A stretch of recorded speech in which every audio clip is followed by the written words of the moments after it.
नवरात्रि उत्सव के मौके पर कल्याणपुर में इस वर्ष दुर्गा पूजा का चौथा साल उत्साह और परंपरा के रंगों में मनाया जा रहा है। आयोजित समिति ने इस साल पंडाल में विशेष रूप से पश्चिम बंगाल की झलक दिखाने का प्रयास किया है, जो श्रद्धालुओं के लिए आकर्षण का केंद्र बना हुआ है।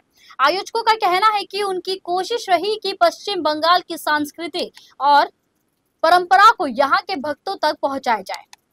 समिति का कहना है कि अष्टमी के दिन मां के चरणों में 108 कमल के फूलों के दीप प्रज्वलित कर पूजा संपन्न की जाएगी। खास बात यह है कि दुर्गा प्रतिमा तैयार करने वाले कारीगर भी सीधे पश्चिम बंगाल से लाए गए हैं। आयोजक मंडलों का कहना है कि इस बार का दुर्गोत्सव न सिर्फ धार्मिक आस्था का प्रतीक है, बल्कि पश्चिम बंगाल की सांस्कृतिक छठों को भी कल्याण में दर्शा रहा है। श्रद्धालुओं इस अनोखे संगम को बड़ी ही उत्सुकता के साथ देख रहे हैं। ये हमारा दुर्गा पूजा का चौथा साल है। पहला साल 2022 से हमने ये दुर्गा पूजा का स्थापना किया था। और दुर्गा पूजा जो है बेसिकली तो हम पश्चिम बंगाल से हैं, तो हमारे पश्चिम बंगाल में दुर्गा पूजा का एक अलग ही मतलब महत्व प्राप्त है। तो उस हिसाब से हमने सोचा कि इस 2022 साल से हमने दुर्गा माँ का स्थापना चालू किया है।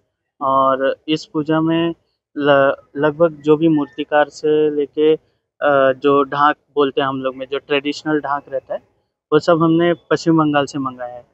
तो उस हिसाब से फिर हमने ये सब पूरा सेटअप हमने कोशिश किया है पूरा पश्चिम बंगाल को इस महाराष्ट्र में लाने की, बस। और बाकी माँ दुर्गा के आशीर्वाद से आगे जो भी मूर्ति हम ऑर्डिनेंस फैक्ट्री जो कि अंबरनाथ ईस्ट में है, वहाँ हम बिमल पाल करके एक मूर्तिकार है, इस साल दूसरे मूर्तिकार से हमने लाया है। ये दुर्गा पूजा बेसिकली पंचमी से चालू होता है।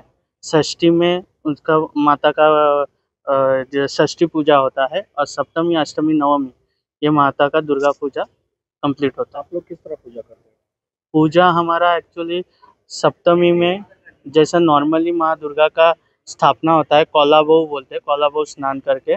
और अष्टमी में हम 108 दिया जलाकर 108 कमल का फूल जलाकर माँ के चरणों में अर्पण करते हैं, ताकि इन फ्यूचर में कोई भी विघ्न आए तो माँ उसको दूर करे। उस हिसाब से हम करते हैं। कारीगर, अगर आप मूर्ति कारीगर जो है वो सब पश्चिम बंगाल से आते हैं।